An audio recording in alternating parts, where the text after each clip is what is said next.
Exactly. So, are we live? Yes, we're live. Okay. Do you want to let there and let Brian know that Yeah. they can come back in? Thanks, man.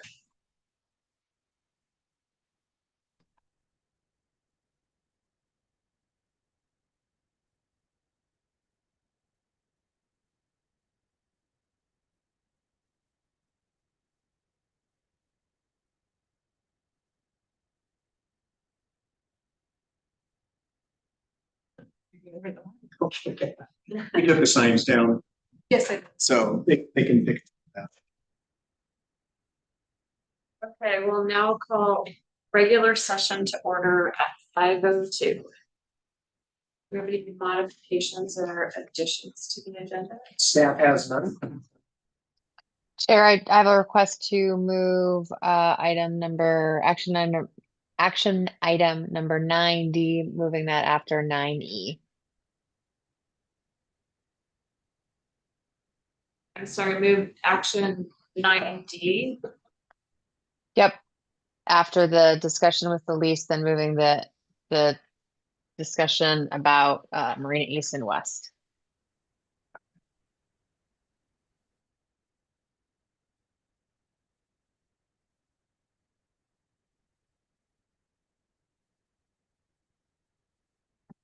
No public comment.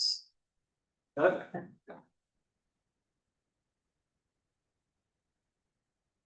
Move to consent agenda. Entertain a motion to approve the consent agenda. So Second, All in favor? Aye. aye. Okay. Motion passes. Informational reports. Yes. Debbie? No, I really don't have much to add. I'm very happy that as we get into May, and of course, I've already been looking at numbers for June, of course, and we're all within budget. There were no surprises, and I like my finances, no surprises.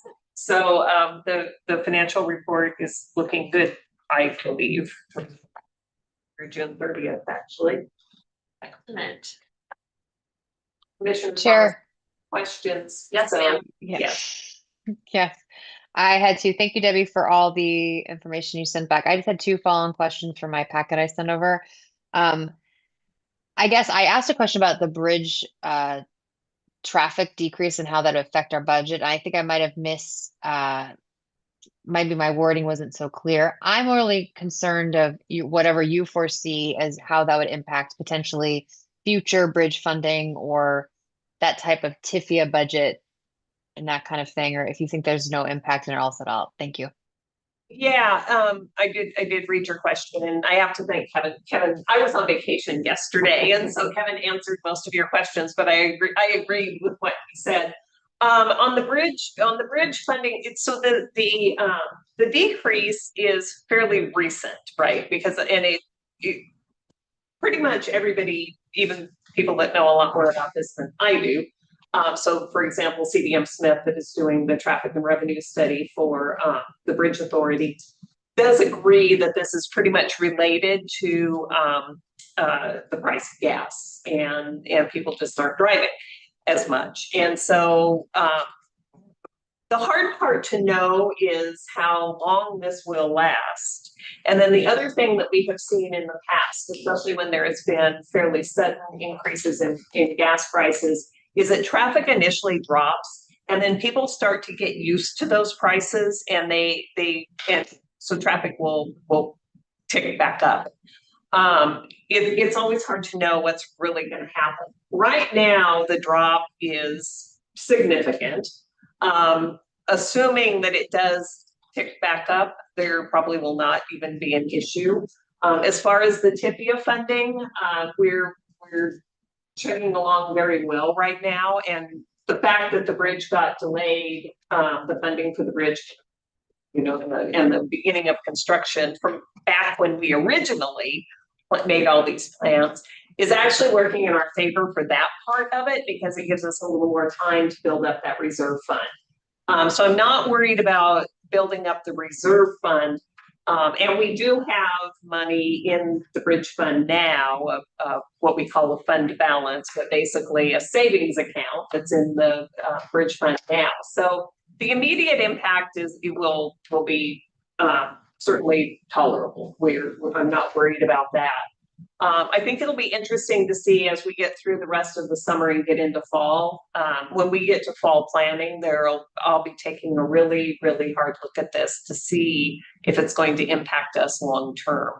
But right now I am not overly concerned about it. Thank you. Okay. Sure. Maybe it's assignments. Yes, so page 59, this is the time of the year where we review the committee appointments and organizational appointments. And so just wanted to review those with you. Just like for the Airport Advisory Committee, we still have, I'm assuming, Tor and Catherine. All of you are on the Budget Committee. The Internal Finance Committee by resolution is the Secretary and Treasurer, regardless of who's holding the position. And same with the Internal Personnel Committee, that's the President, Vice President. The Internal Bridge Committee is Tor and Catherine again. And then the Internal Property Real Estate Committee is Christy and Ben. So just want to make sure that if there's any changes to that we can codify that in the business resolution. Are you good with that, Commissioner Thomas?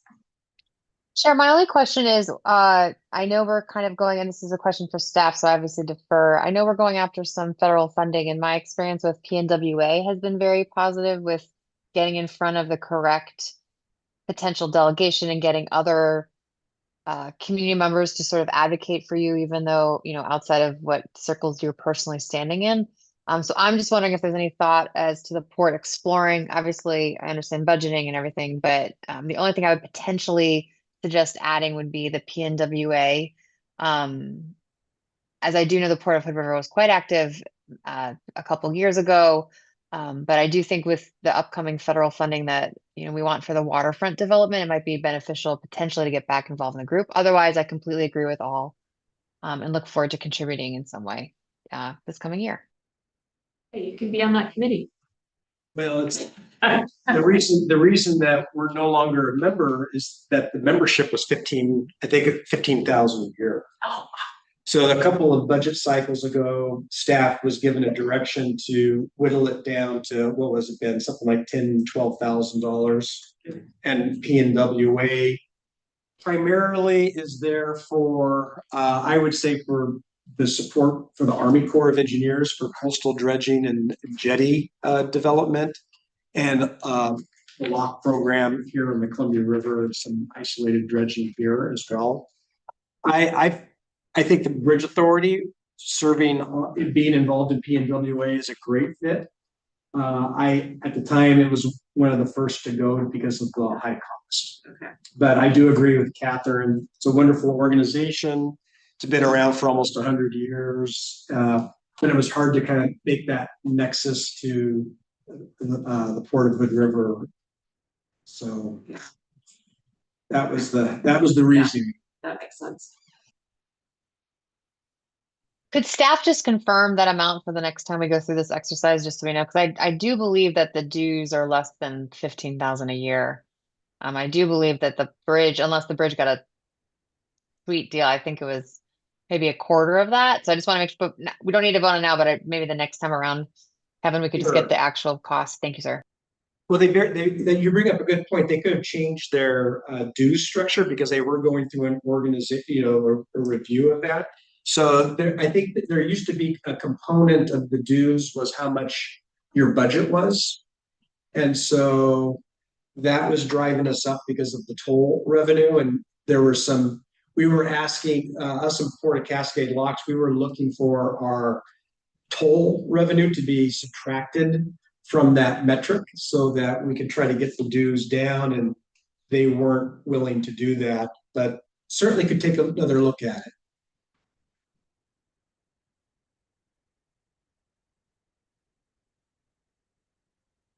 So we don't have anybody assigned to, The Hood River County Energy Council, we have pulled back, same conversation. We pulled back our the amount that we were paying into that organization, but you still have a seat there if you so want to fill it. And so you could designate someone to fill that, but nobody has been really participating with that committee for at least 2 years.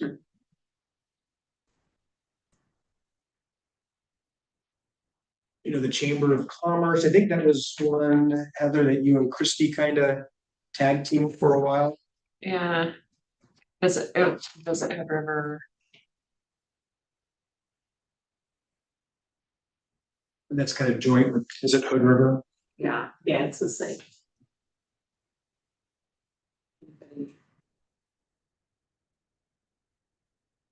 Do you get notifications I do. for when? Yeah, and I attend sometimes, Okay, but you know, if there is a conflict.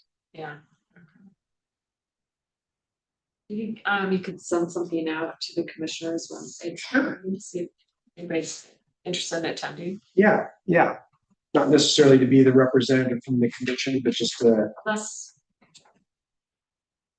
you think somebody should be assigned to that. well, that's kind of, I think traditionally, it would be nice if there was someone from the commission that could be assigned to sit in on those when they do occur. Toward Christie. That'll show I them. can, yeah. I can volunteer once I'm back in town to be more involved. Because I know I've sort of, I acknowledge that I've been very virtual. So if Heather, if you want somebody to kind of raise their hand and say, look, this, I can take this on, I can do the chamber if that would benefit the port. Their meetings have been virtual, haven't they? Yeah, that's very true. Um, You have a lot on your plate, but if you want to take it on, Yes, Kevin, whatever I need to do to get on that distro, if it's virtual, it's even easier, honestly. Yeah. Than being in person, frankly. all right, Great. thank you. Go ahead and put Catherine there. Thank you. I can be the backup for that. Okay. They've got quarterly 5 meetings. I'm on that. Oh, okay. Quarterly live meetings. Oh, okay, okay, thank you. And they are going, have they selected their new executive director yet? I think they're interviewing. And then OPPA, that typically has been the president that's been involved there. Do they have quarterly meetings? They have every other month, but a lot of them get canceled for lack of agenda items. Okay, does that get sent out to? That does get sent out to me, but definitely should be forwarding that to you if you're not getting those. We've forwarded. I'll make sure you're on the Thank you. list. Yeah. Thank you.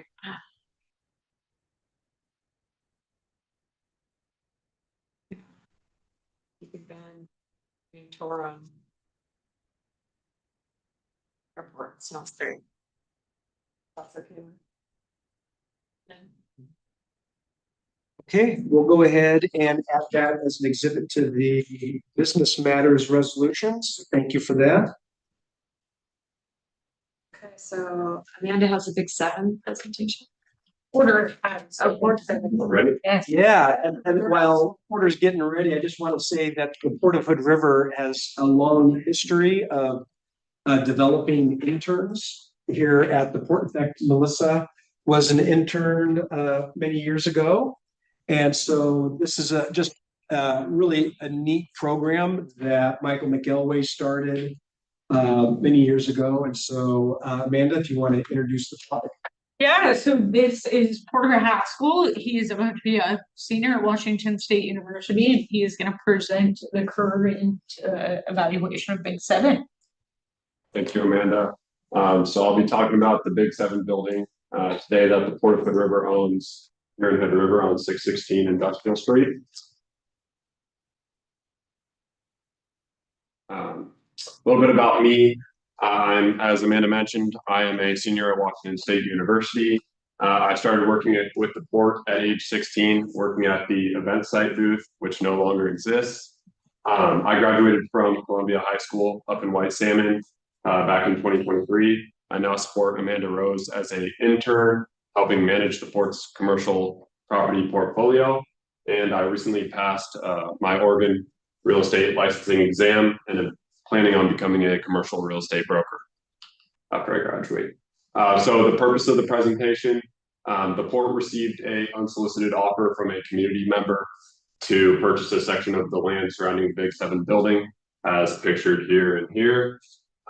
So I wanted to provide the commission with an informative report on the current and future value of the property. So a quick summary about the building. It's marked here on the aerial photo by the red star. It is a 42,103 square foot historic industrial building here in Hood River, built in 1910. It was acquired in 1984 from Diamond Fruit Growers as part of a larger portfolio acquisition. It is leased to a diverse mix of local businesses serving the community, and is currently about 80% occupied, generating ongoing rental income. It delivers economic development for the community and long-term revenue for the port. Quick property overview. It is an industrial asset. It sits on 2.13 acres. It is 4 stories tall. It's on a opportunity zone. It has street parking as pictured here above the property, and it also has on-site parking below the property. It's in a light industrial zone, and as I mentioned, it's about 80% occupied. Here's an aerial of the property. The red marks the property line. It's about 2.13 acres. Some interior photos of the property. These 4 upside down view are leased spaces, and then this right here is a unleased space looking to get leased up. And now I'll get into a property valuation.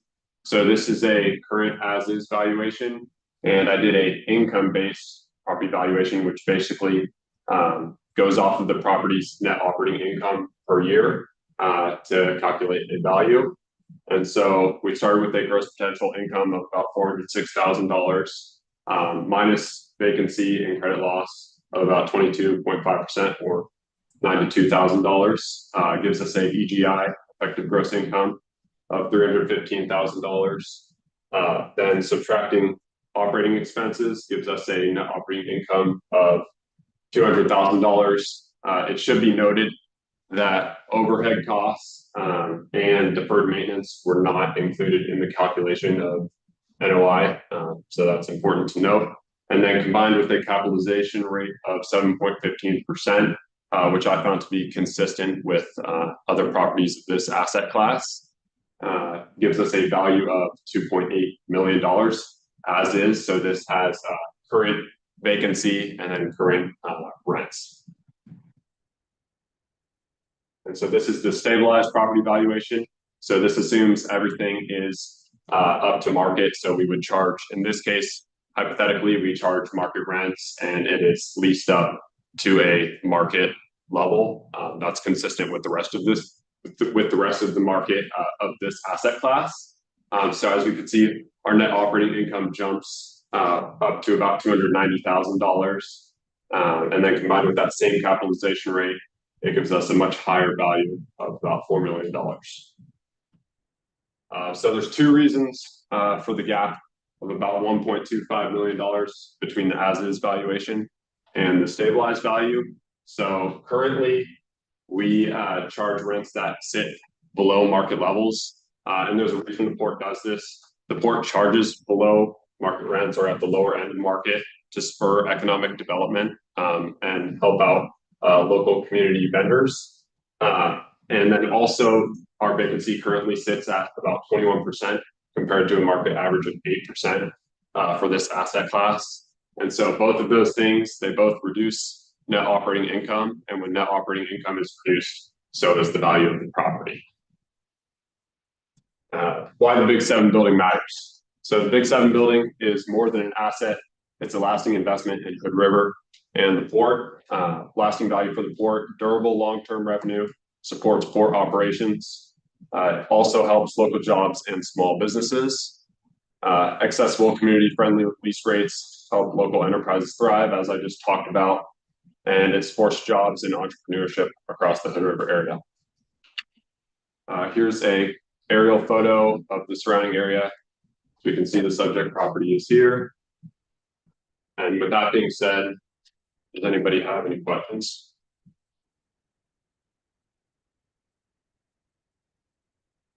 Nope. Nope. All right. Thank you.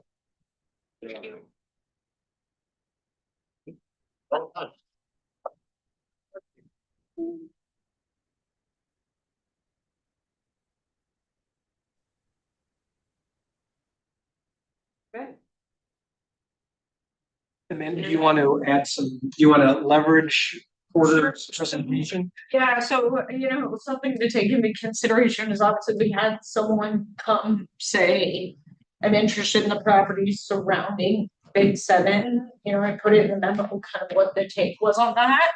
Porter did an interesting point to say that the current evaluation does not include deferred maintenance. We talked about deferred maintenance on this building during spring.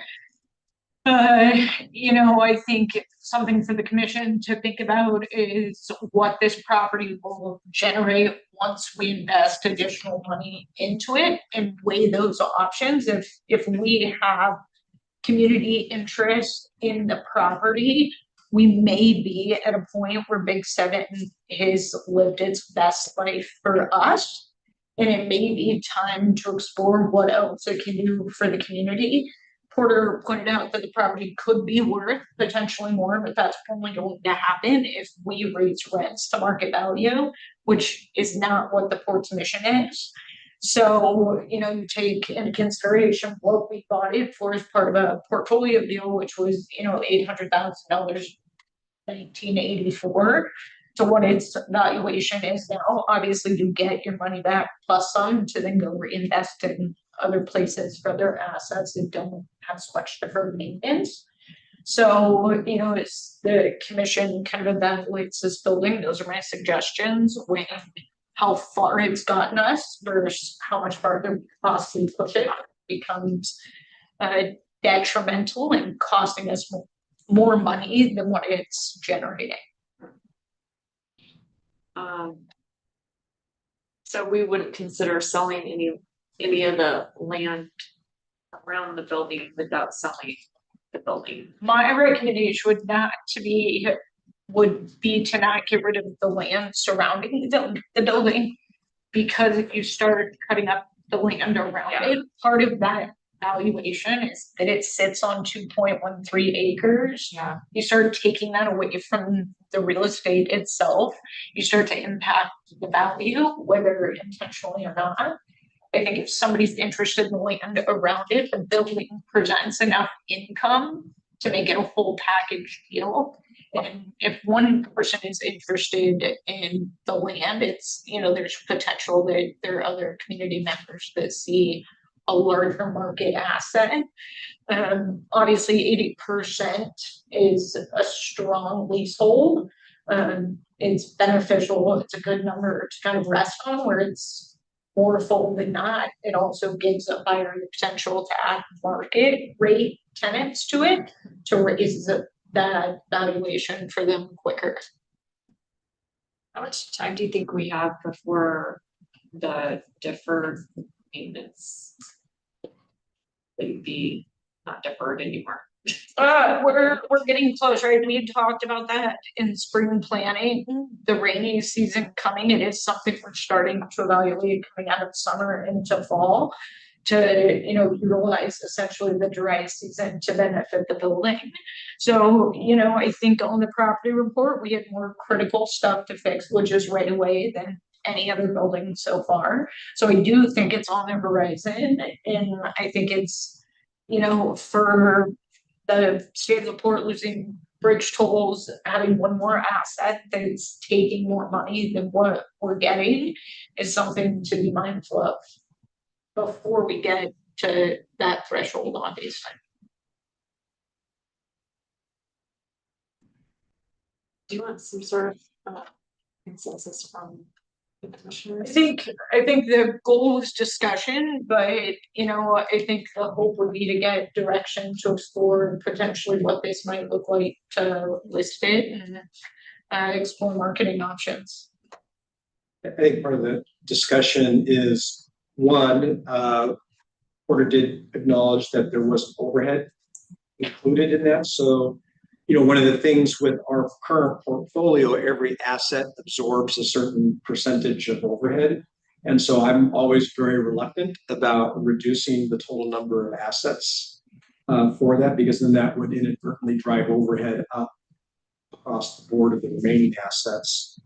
And so the other thing too, aside from the deferred maintenance, which is a very worrisome thing for me, is what to do with the proceeds from that sale.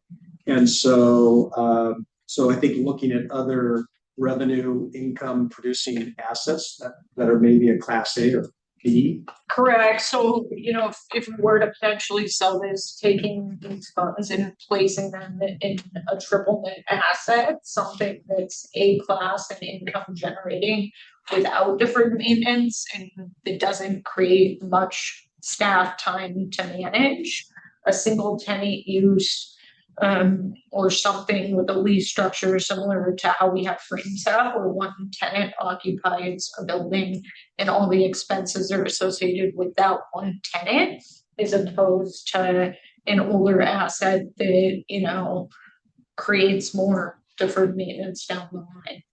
We certainly have some current projects as well that could use. That's why I wanted to bring that up.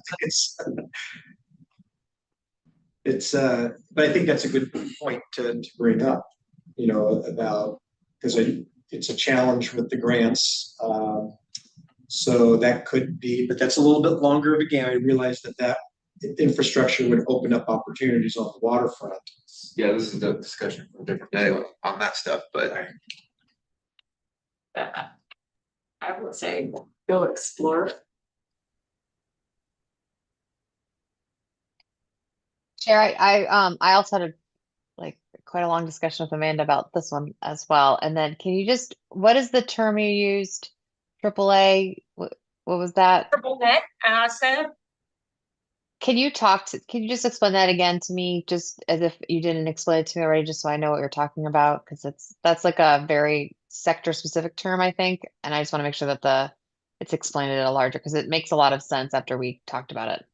Yeah, so all names and businesses, to further clarify what I'm talking about, but essentially a triple net asset is an asset that essentially takes care of itself. An investor would call it like mailbox money. You get a check from a corporate leasee, and essentially you don't do much for the building. A McDonald's, a Taco Bell, something of that stature, a gas station, something that literally its job is to just produce income. If a tenant were to drive through a wall, it would be the commercial tenant's job to fix that, not the owners. So it's really a hands-off income producing investment in a way to diversify portfolios, so they're not so broad tenant based. So part of looking at listing it, should staff look at what opportunities are for acquisition as well? maybe the commission's gonna need to have a discussion on that, but having that information might be wise. Yeah, knowing what's out there before we list it seems prudent. Yeah. Great, good, we can work with that.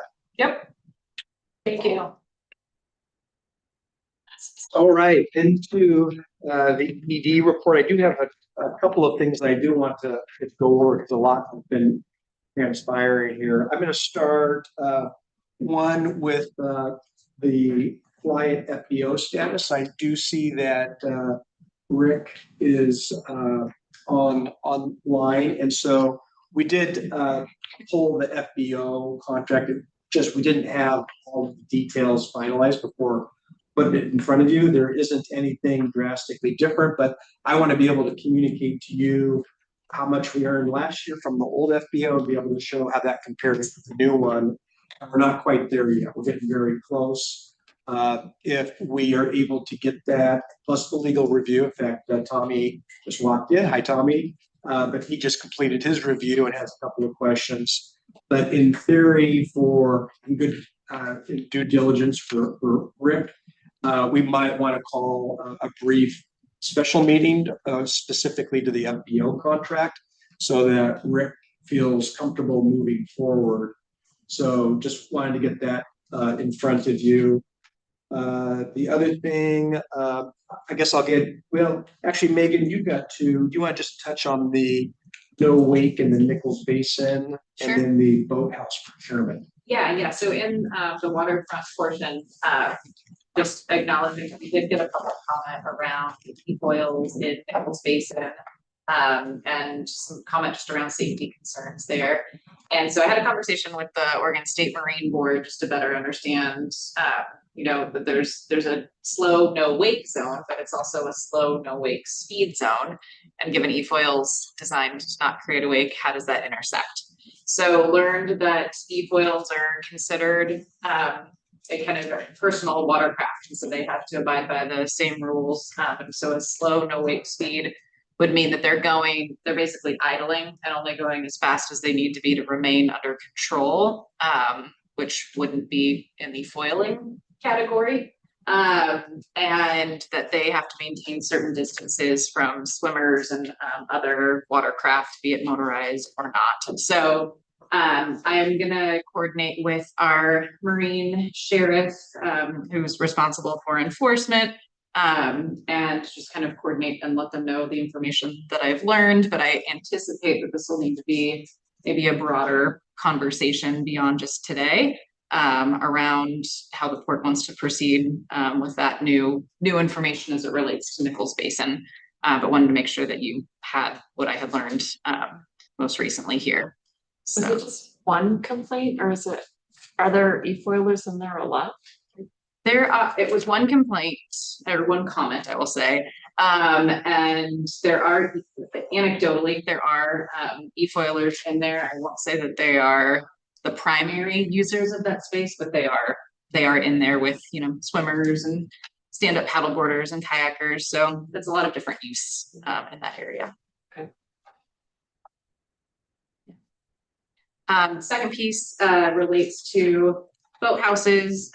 So just as an FYI, we kind of continue to look towards the cost of the boathouse removal, then coordinating with different boathouse or marine related contractors for that to get rough order of magnitude costs. I will say it has been more challenging than expected to get marine related contractors with those costs, but we'll likely be shifting towards getting the procurement set up and initiating a more formal process to solicit bids for that, to get a better understanding of the costs associated with that. So I anticipate putting those procurement documents together for your review at your August meeting to initiate that process. So more to come. Okay.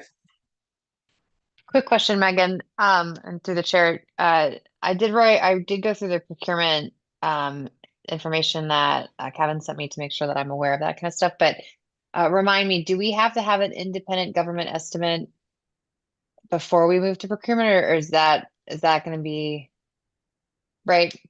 Megan, should I ask these questions maybe? Yeah, if we do an invitation to bid or ITB, my understanding is that we don't need to have an independent agency estimate for that. It doesn't mean we can't, but I don't believe that's a requirement of our procurement rules. Okay, thank you.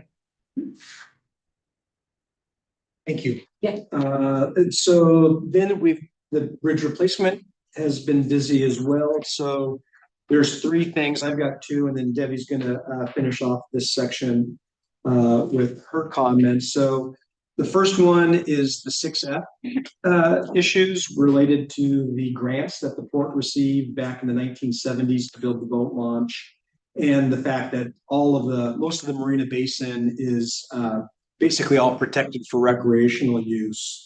So the port is sending two representatives along with the Bridge Authority to meet with the National Park Service to look at ways of looking at options for mitigated uses. One area that just came up that was a first for me was the land on the east side of the current bridge, where right now toll staff used to park. That area right there is being considered as a potential mitigation site. And so that's something for you to be aware of. One of the questions that we will want to ask National Park Service is if they care who the final owner of the property is. And so I think that's worth covering with them. The waterfront site where the port offices currently are, where we're sitting here, also could be a site for additional parking. And so just wanting to know that, the more we create parks, there's increased maintenance and expenses. And so there's also a need for parking. And so just wanting to make sure that we're covering the parking concerns as well. And then the project team will be, and by project team, I'm talking about the HNTB and the Bridge Authority, will still need to conduct appraisals for any of those suggested mitigation sites.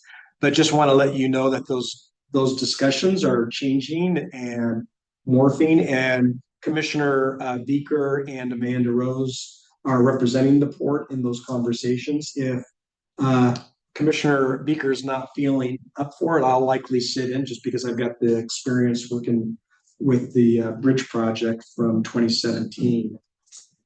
So the other item, which I think is also of much attention, that's the test pile program. So to manage some of the risk related to pile driving, the Bridge Authority and HNTB are looking at doing a test pile program, where they focus one area and start doing some pile driving about 100 to 150 feet away from the existing bridge.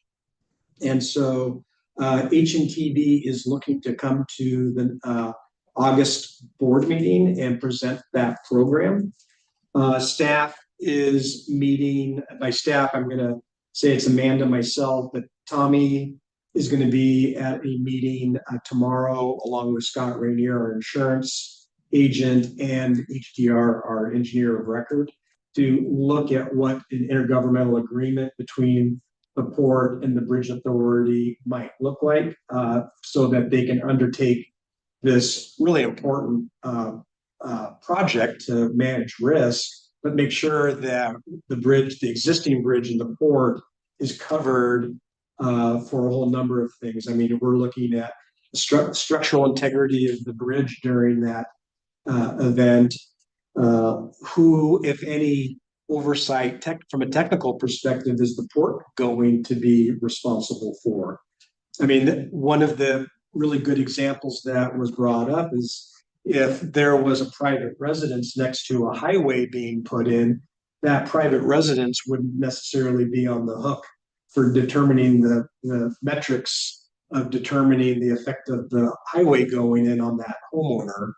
And so those are the types of issues that your technical team will be reviewing.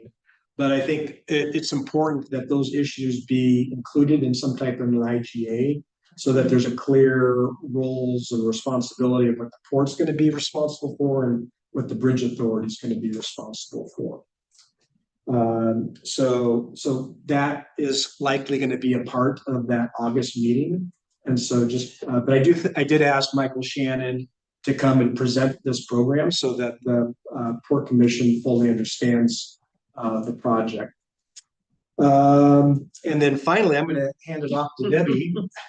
Well, in March, at your March meeting, I talked about, the fact that the new pathway for the way the road is gonna go and link onto the bridge was going to cut off part of our existing toll facility.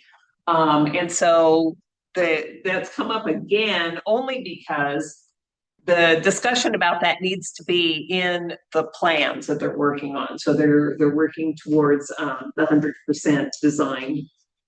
And so some of that information needs to be in that plan. And as part of that, what they're wanting to get from you, probably at the August meeting also, is basically your blessing that you're okay with them taking out part of the toll booth and taking away those 2 lanes. So that can go in the plan. Nothing will happen until construction starts, which of course depends on full funding. But in order to get it in the plan, they just want to make sure that the port, they want to make it clear that the port is aware that this is something that will need to be done and that you are on board with it. It will also ultimately lead to an IGA or some type of an agreement. Like I'm picturing something like an IGA because again, the project is going to be responsible for the costs of this, but it's not going to be on port property. And so there will be a lot of agreements that will have to be dealt with when we actually get to that point.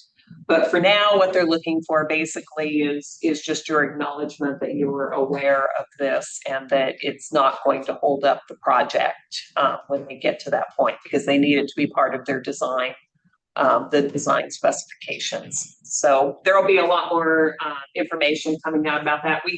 We just found out about the actually including it in the design. I just found out about that on Friday, and so it wasn't quite ready to be in the EV report. So I just want to give you a verbal update and let you know that more will be coming in August regarding this topic. So anything else from staff other than that, unless there's questions specifically in the EV report? That's all I have to report on. Okay. So I think we're moving into action items. Yes. Yeah, so this is the Business matters. so this is the annual resolution, just kind of codifying roles and responsibilities, contract limits, things of that nature. The commission or the committee positions will be an appendix to this resolution. But like I mentioned, it's an annual resolution, and you can change things. I think we've changed in the past, like the contract limit. I think my direct procurement when this first started was 20,000. And I think last year we bumped that up to 25,000 to more closely align with the small procurements. So this really covers literally all aspects of port operations, and anything in there can always be changed at any time during the year. But it's nice for you to look at this and authorize it in July. And so that would be the recommendation, unless there's any questions about any of the specifics in there. All right, then staff would recommend that resolution number 2627-2, authorizing business matters for the 26-27 fiscal year be adopted. I'll move to adopt resolution 6-2 authorizing business matters for the 26-27 fiscal year.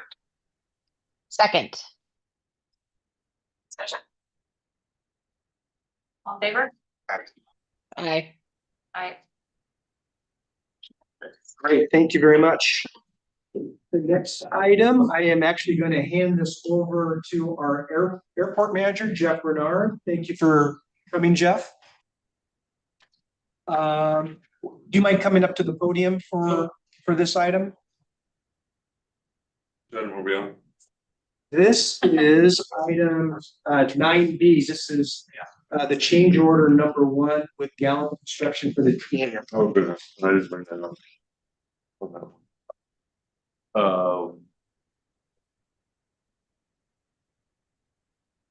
I apologize. I confirmed everything but that. But Jeff, maybe just give us a little explanation on what is precipitating the change order. It just, what was discovered and why was that not in the original contract? What precipitated it? The assumption was that we thought we knew where all the water lines were at on Airport Drive. They are not where we thought they were at. The potable water was on the opposite side of the street from where it had originally been declared as located. On doing that, we found that it was on the wrong side of the street, and we were unable to use the potable water for the irrigation for the grass taxiway. So in that process, the airport has all of its irrigation rights for the whole airport, except for that piece of ground where we were building hangars. So I had to go through a process with Farmers Irrigation District to transfer a water right from move part of the water right to that location so we could irrigate from that, which required putting a irrigation line from the corner of Tucker Road and Airport Drive to the site so we could irrigate that existing grass or the new grass for the taxiway. It does bump the water meter lane change. The water meter change for the potable water was $6,376, and the irrigation line, which was about 800 feet of pipe and valves, was $23,000. Bumping the project. A revised contract of $1.9 million, $25,052. We did get all of it except for the irrigation control. Pardon me, I couldn't come with the word. Irrigation controller was not able to be covered under the FAA grant. It was a $220 part. We purchased that outright, and I supplied it to the project. Everything else the FAA did approve, and we just have to have our portion of the match in that. So we did maximize every dollar we could of the FAA grant money through that process. If there's any further questions on that. Any questions? Entertaining motion? I'll make a motion to approve the contract change order number 1 with Gallant Construction in an amount of not to exceed $28,490 and the associated 3 calendar day extension of the contract completion date to August 3rd, 2026. Any discussion? Favor? Aye. Motion passes. Jeff, you can't go anywhere. Oh, I advise airport advisory. Yes. Airport Advisory Committee. Interesting dilemma as we had the 4 positions come available with the Airport Advisory Committee. Had 5 applicants.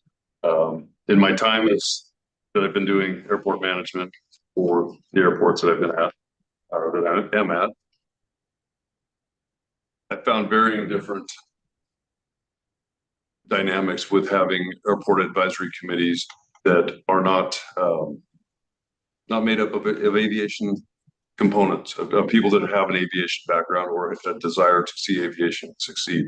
Talked to a number of different airport managers that I work with across the state, both Oregon and Washington, and everybody pretty well concurred that trying to create your airport advisory committee to be a group of people that actually are interested in the economic development of aviation,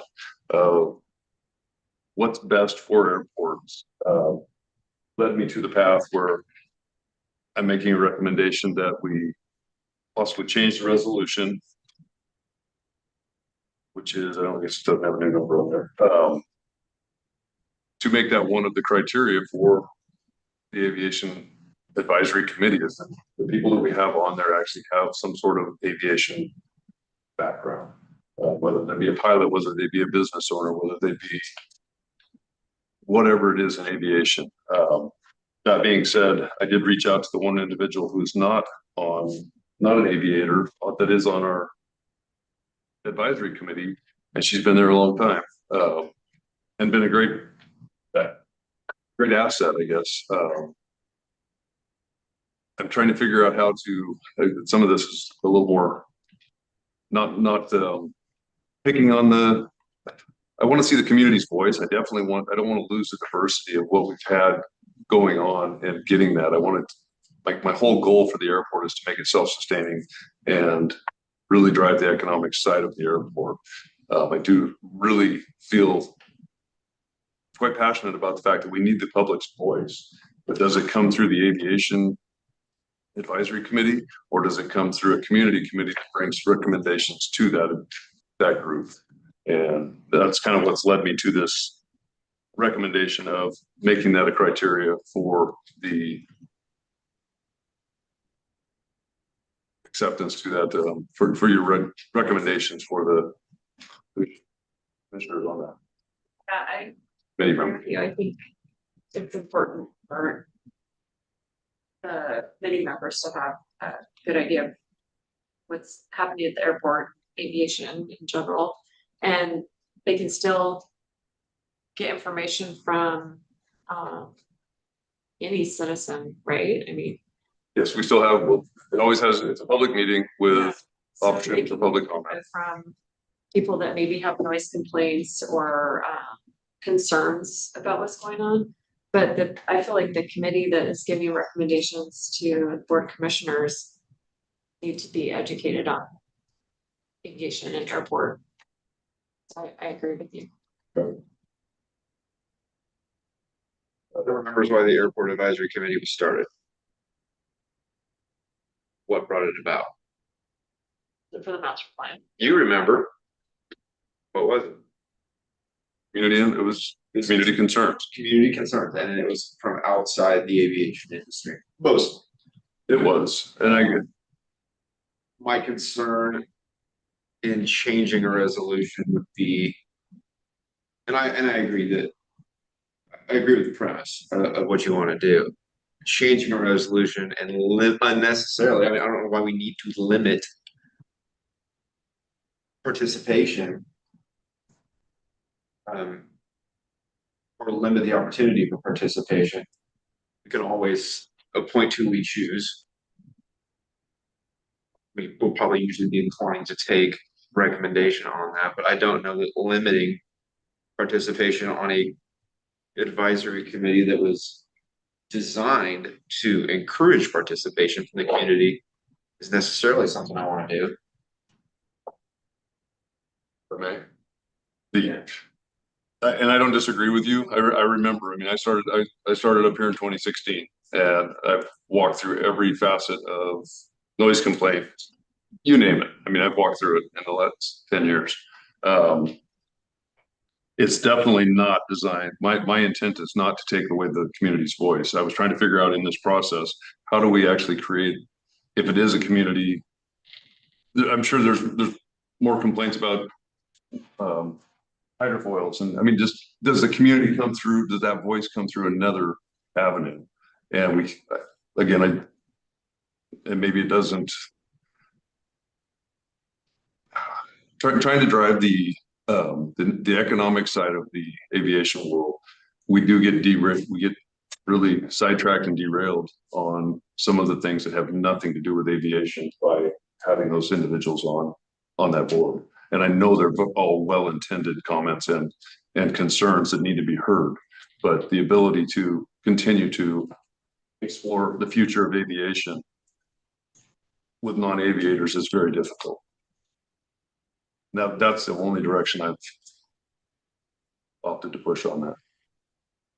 So Commissioner Beaker is not here, but he did reach out to me, and this is, Jeff and I have talked about this a few times.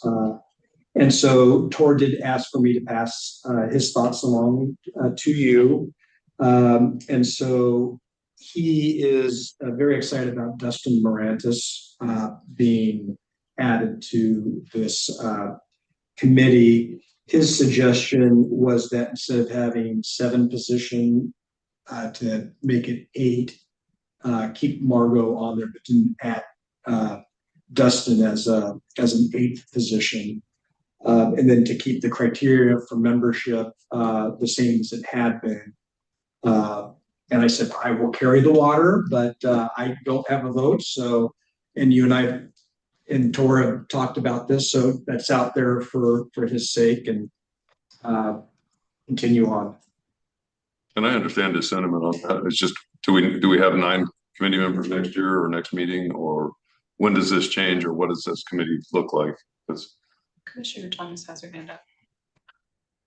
Thank you, Chair. Another, just since we're kind of also adding discussion, is would it be beneficial to potentially include the new FBO operator into or on, just maybe as a non-voting member?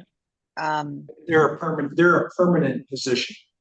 They are, okay. So their voice would then be heard since they're the ones that are actually implementing kind Yeah, of what They're okay. considered a permanent position along with WAM, member from WAM. Okay, great. And then I had quite a few questions as to why we were sort of changing the criteria. So I do appreciate Commissioner Beaker's comments. And I defer to his guidance, and I do enjoy adding in another position since we do have people that did respond. And if you look at the actual applications, only 2 of them actually did send quite a bit of time. Other ones just wrote, see my previous application, which I didn't personally have information on. So I just wanted to kind of put that out there, that when you do have a volunteer, even if she may not be an aviator, you also are bringing in a different perspective. And another thing, just for our awareness, I think, would that be true, Jeff, that the only female then on the commission would be me, or on the airport advisory committee would be me? Or is there other women, aviator or non-aviators, on the committee that, would have a different voice or just an idea or lived experience? I did have other questions about it, but both Dustin and his wife, Dustin's a life flight pilot, and his wife also she was the original one who was going to be making the application, and he finally chose to because of their schedules. But yes, you would be the only woman at that point, without Margot on there. And again, it's definitely not about any of that. It's just literally, I think I've said it. Understood. So you've got some options. You've got Jeff Bernard's recommendation to adopt the resolution that's in your packet. You can certainly do that, or you can make modifications to the resolution, or you can tell us to go back and come back with something else. So It might be worth waiting for Christie and Tor's input. I know you gave some input from Tor. I see everybody's points, and I understand why it was originally formed. I also think that committees can evolve, and it sounds like you want something a little more focused, so you can maybe make faster progress in developing.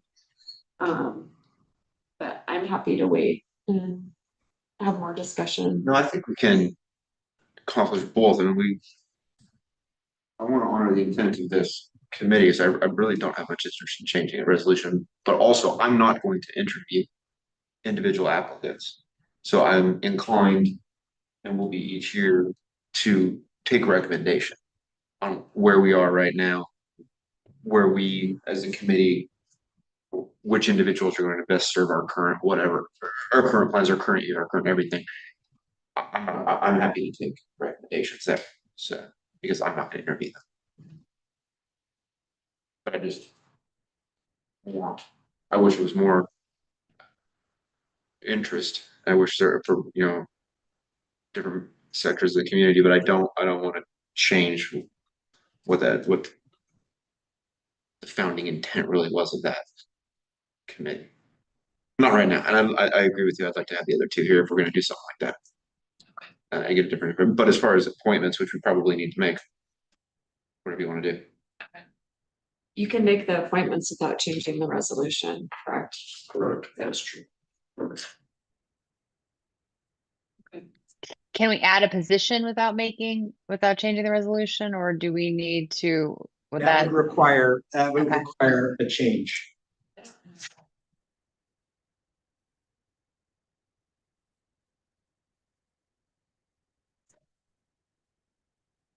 your bylaws don't say how many positions there have to be. Are we timed out on appointments? We need to make appointments today. Are we timed out on that?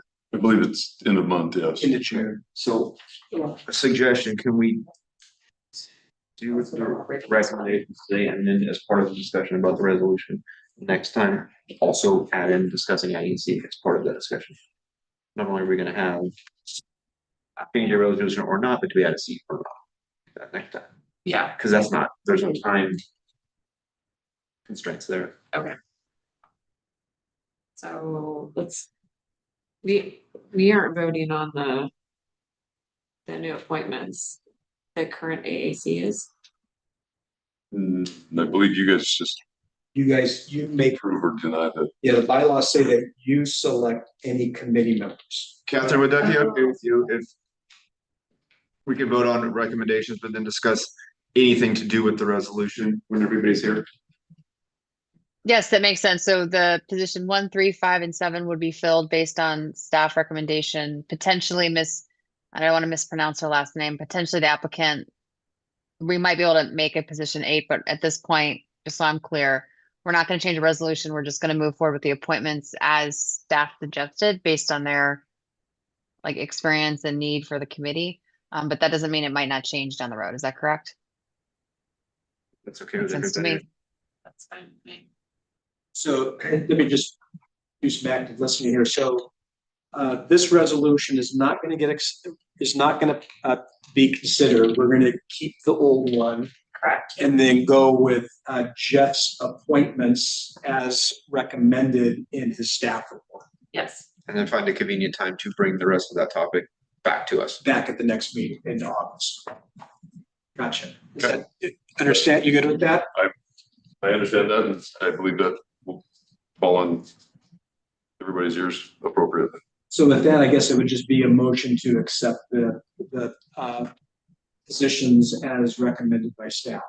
Okay. That we accept the AAC recommendations to staff. Second, All in favor? aye. Good to go. Thank you. Okay, right. Easy. So keep that. And then Oh, that's right. we moved D out for, do we want to move to action item E? Yeah, Amanda? Approved lease.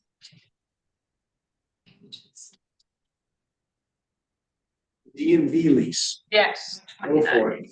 So essentially, you guys have two options in front of you. State of Oregon Department of Motor Vehicles currently sits in Marina West. Previous to now, that lease has left the port netting a loss of upwards of $100,000 a year. All negotiations were occurring to move DMV to Marina or to Wasco Port. DMV essentially presented a second option to stay at Marina West, redoing their entire lease for the first time since they've been there in the 70s. Which would essentially make the property stop bleeding and make it profitable for the first time in port history, like possibly. So with that, both drafts of leases, both the outcomes, it's important to note that the Wasco location comes with complications, which is partnered with the Sun Design piece. DMV currently sits in Marina West where parking is abundant. One of the DMV requirements is oversized parking. In order to have that, Wasco is going to include some serious design work, which is what the work order references. That it's important to also note that that work order is just the first step. That's where the bid could go. We need that in order to take that to the city for a conditional use permit, which is obviously to some extent out of our control, that ultimate decision. So Wasco comes with some difficulties, but possible. Marina West comes with a whole new structure and income possibilities. So with that, I will let you guys ask questions. This is incredibly My opinion confusing. It's still a commission priority as far as I know that we want to develop. Develop that, and Yeah. so I don't even know where we're looking at this. So Mr. Thomas, I did speak with Amanda about this, and had quite a few questions. And the reason I removed it is because we're kind of moving into one of the recommendations is whether the commission is still interested in developing. And so that was I just wanted to make sure that we kind of talked about it, which is why I asked to move it. My question to you, Amanda, is how open are they to potentially speaking about a lease in the current building that they're in and then having to move if we develop? I mean, what is the lease terms that they're looking for? 10 years, is that correct? Correct, so their initial offer is 10 years. I think 10 years came with them completely investing into the building themselves. Potentially, if we want to let them stay there for any additional length of time, we could offer to help renovate it in exchange for even higher rents and more income in exchange. So it's something to keep in mind essentially as well. I think 10 years is a very long time to obviously tie up something that's of development interest. But obviously the development process is a long one with, lots of check marks and processes. So, I think part of the discussion is 10 years too long? Is a shorter term more beneficial? And what may come out of that? would a developer think 10 years is too long? I can't speak to a developer in particular, but yeah, 10 years is a huge change in market conditions, right? Development right now is extremely expensive. We have a very good developer interested, both weighing the cost of development to taking the hit on a ground lease to make up for that is also something to keep in mind. Can we meet somewhere in the middle to make it income producing for the first time and develop? That's up to you guys to discuss. I think we don't want to do anything to stall out development, so. I think that's 3 to 5 years. I don't know. I do appreciate staff looking to help an existing tenant, and I think we should continue to do that with all tenants, but I agree with you.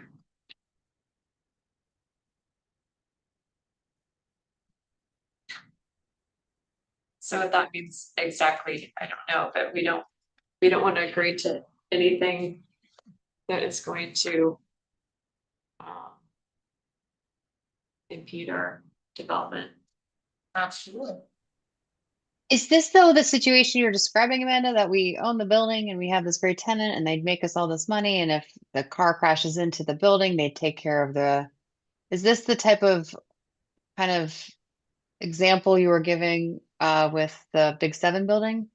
And kind This of isn't taking them, necessary. So this is more essentially, we would still be on the hook for all the expenses. It would just be reimbursable as opposed to like a direct tenant responsibility. So you usually see those with corporate tenants, private corporate tenants, not state owned Okay. leases.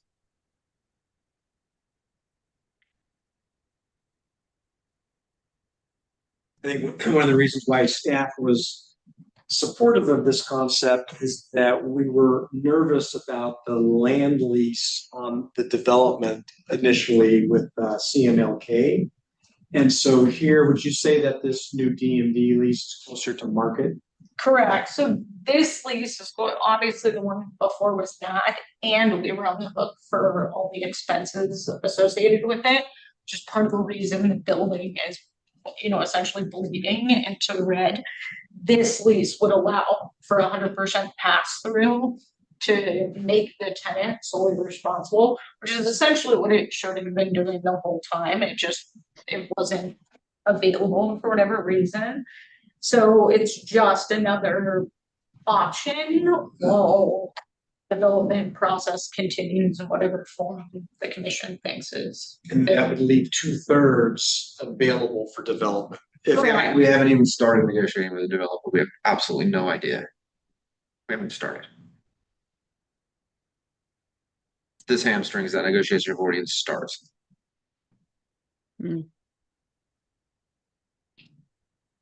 Are they against moving to 205 North Wasco? I'm just wondering because I mean, that being at the main Wasco Loop, it might be easier actually for the constituent to get there, given the bus stop is right there. I mean, is the DMV against moving there, or have we not explored that option? No. Size parking issue. right? Correct. They actually picked the 205 Wasco Loop over different areas within Hood River. The current tie-up for the 205 is the oversized parking piece, which is just a condition that comes with this tenant that Marina West is able to take care of by nature, by the design of that location. This one just comes with a more complicated process. The lease was more researched with 205 than it was quickly presented by DMV because they wanted to essentially give it a shot. Okay. To stay where they're at, because it's essentially weird for them to stay put and have to relocate, I think is their motivation.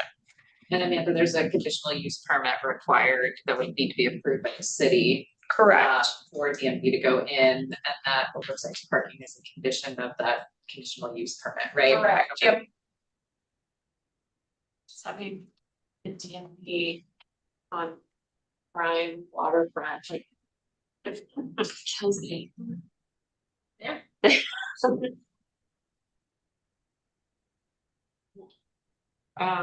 So I think it was, it's discussion and direction. I would be comfortable saying that we should continue pursuing the relocation of the DMV to Wasco Loop. Perfect. There's consensus with that.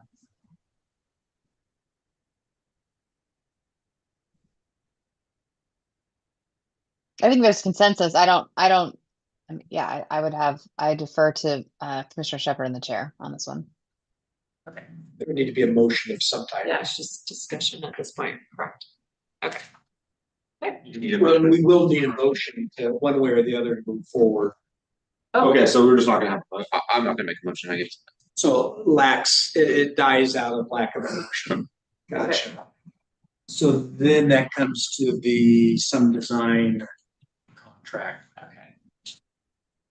So essentially some design contract is the exploration of the design location of the oversized vehicle location for the Wasco Loop. So in order to place DMV in Wasco Loop, we have to have a conditional use permit. In order to submit that conditional use permit, the city requires that we figure out where the oversized parking would go as part of that application process. We've started those discussions with DMV, came up with multiple potential options. And so essentially the subdesign order would really kind of research into that to find the proper placement.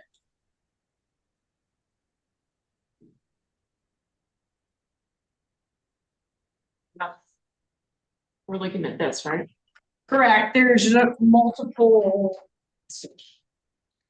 Page 230, please, packet. Yeah.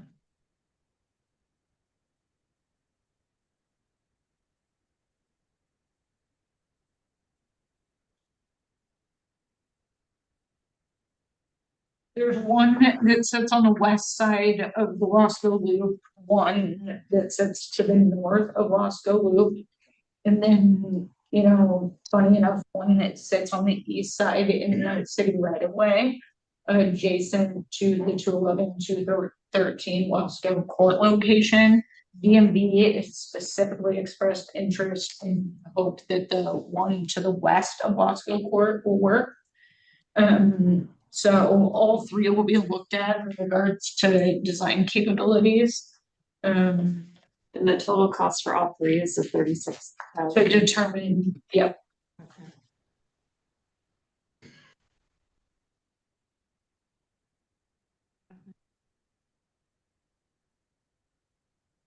Is there any other discussion or questions for Amanda?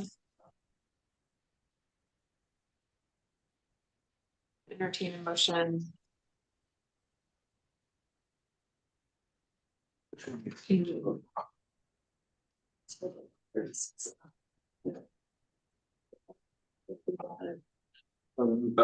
to approval for number 9. So design go by off the loop.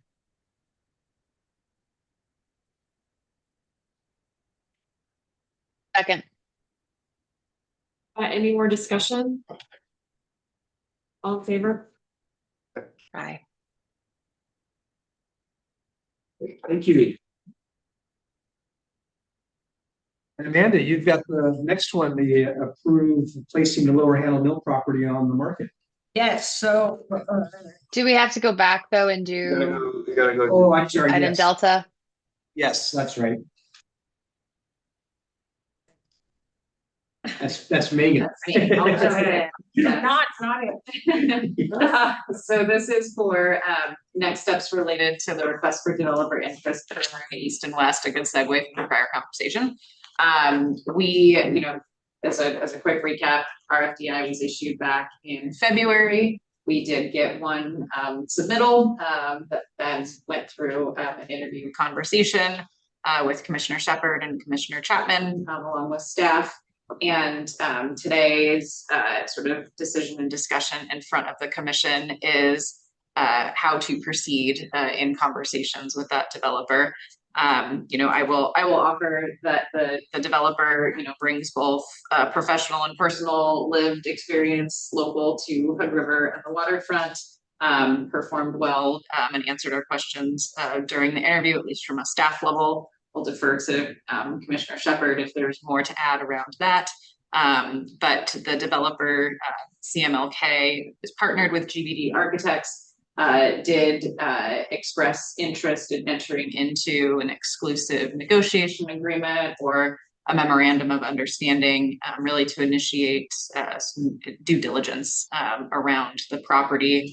That would be a sort of a closeout of the request for developer interest process and a step towards a future, you know, development agreement, recognizing that this is really that if the commission wants to pursue it, that interim step around due diligence, more research on the property, looking at concept development that would then lead to a future decision from the commission on whether to proceed into a formal development agreement or not. So with that, I will pause, see if you have any questions that are seeking direction from the commission today on how to proceed.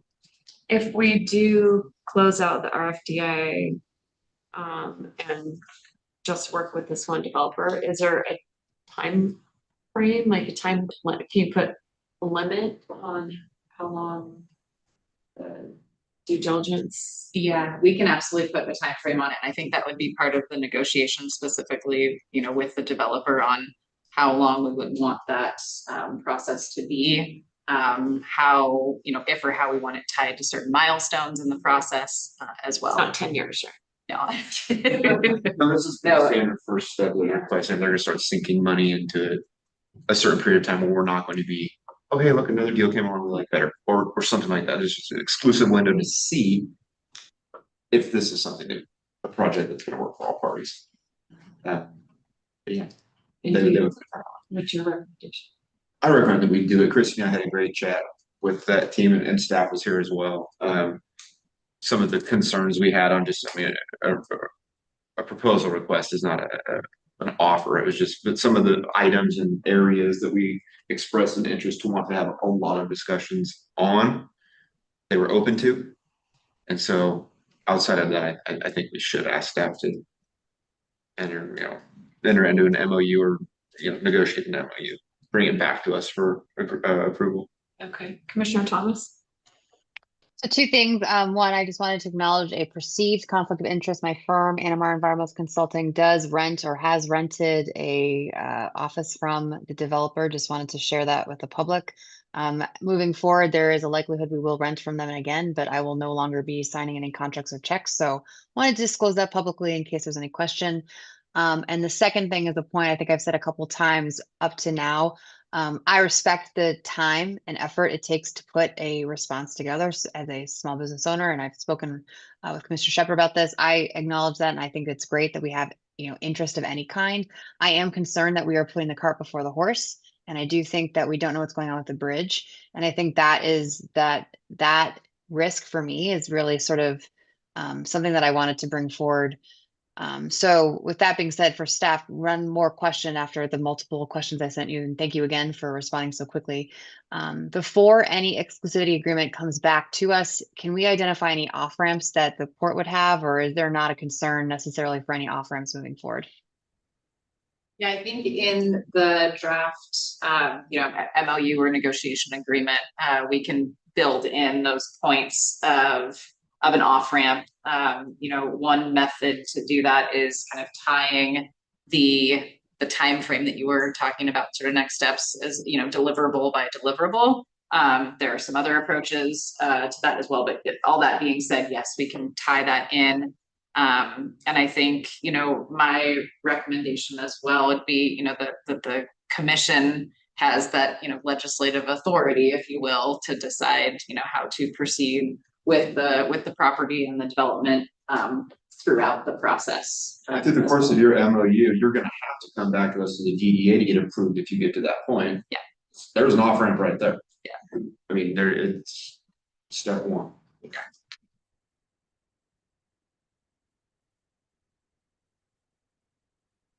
Alright. If there isn't any more discussion or questions, oh, we don't need to, you don't want. Well, we probably should get a motion to authorize staff to develop the ENA. Okay, entertain a motion to authorize the staff to move forward with it. The exclusive negotiating. Negotiating agreement. I'll move that we authorize staff to move forward with the ENA regarding Marina East West.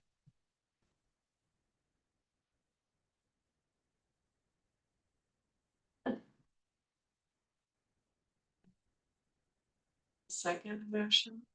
Yeah, there's nothing, I should probably, with only 3 people here, this will need to pass 3-0. You have to have at least 3 votes to pass. Okay, so. But you can second, there's nothing precluding you from seconding. Catherine, I don't want you to feel like if I you're know. not comfortable tonight, we can wait till next meeting. I don't want you to. Can we please wait just because of well, hang on. Can you so we have a motion, we have a second, correct? Can we just have more discussion about this? Yes. Okay, so with the NA stands for exclusivity. So we are discussing with them, we're moving forward to create an MOU to discuss further potential development opportunities for Marina East and West, which is not necessarily obligating us to pay the port, just so I'm clear. We're not obligating ourselves to expend a bunch of money at this point. We're just creating the framework to move forward, correct? Okay. Favor? Aye. Aye. Great, thank you. Okay. Yep. Now we can move on to Wareham. There we go. We get there eventually.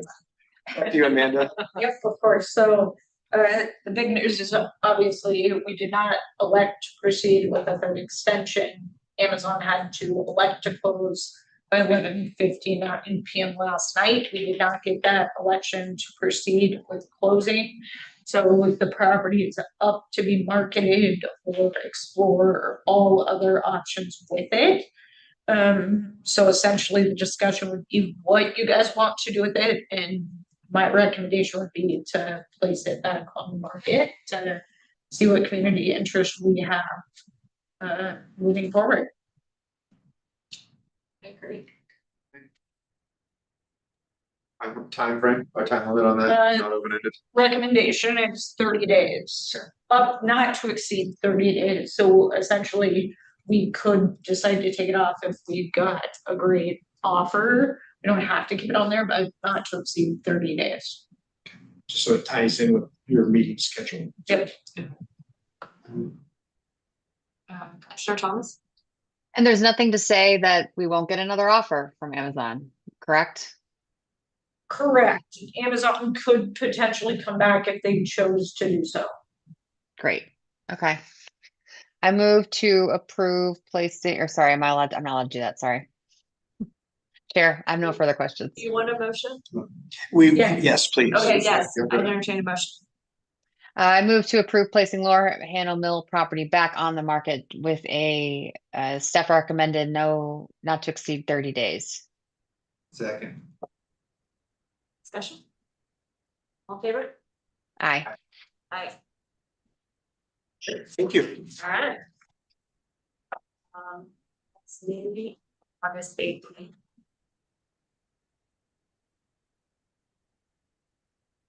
You guys can do that. So I think we are going to move back to executive session, correct? That's correct. Okay. If you could want to maybe read the announcement going into executive session while it's being recorded. Oh, okay. We're gonna recess regular session and convene the executive session. I call this meeting of Port Commission to order 6:27. We will now meet in executive session pursuant to ORS 192.6602E. Representatives of the news media and designated staff may attend. Representatives of the news media are directed not to report on discussions occurring during the executive session, except to state the general subject of the session. No final decision may be made in executive session. Following an executive session, we will transition into regular session.